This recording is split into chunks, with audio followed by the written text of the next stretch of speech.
We've been doing this study on Daniel. Like I shared yesterday, I never read verse 9 until I started trying to prepare for our meeting yesterday, and I was pleasantly surprised, on what was in verse 9 of Daniel chapter 1, and I didn't even plan to study Daniel, the book of Daniel in the first place. If you see in the recording, it was just the day after finishing the last study we did, we pretty much just opened the floor for what anyone had to share. And you were the one that shared that day. And from what you shared is how we linked up to the book of Daniel, and we've since been studying the book of Daniel, So that's how we got here on our journey, But I was just pleasantly surprised that we finished verse 8, before the break, and we had verse 9 to start at the beginning of the year.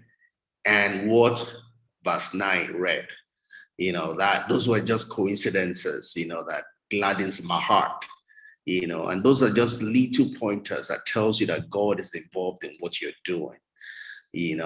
I don't take coincidences for granted.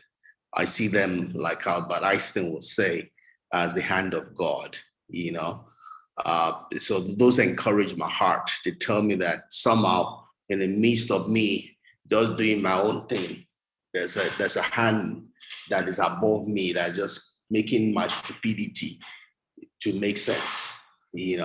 I'm just doing what I know, but there's a hand that is above me that is just making sense of my mistakes and my corrections and my everything. It's just aligning it together, and making it into a masterpiece. I can't see, I'm in the frame, so I can't see what is outside. I can't see the full frame because I'm inside the frame, right? Because I'm in the frame, I'm lost in the frame. But there's someone that is seeing the whole picture.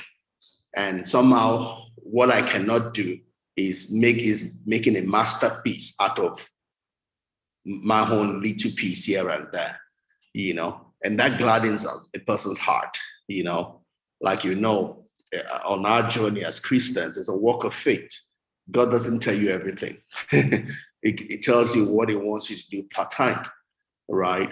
But it gladdens your heart as you go on the journey when you see pointers to say he's approving of what you are doing, because it tells you what to do. It's not up to you to use your best judgment, your understanding of him, your walk with him so far, to do it the way you believe he wants you to do it, right? And if you do it right, you'll get the result. If you don't get the result.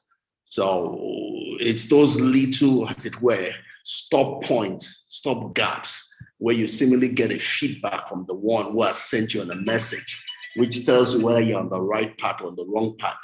And depending on the feedback it gets, it either encourages you or saddens you, because it's a correction point, right? So it's a pleasant surprise, welcome surprise when you see that all your seemingly little pieces are coming together to be a master.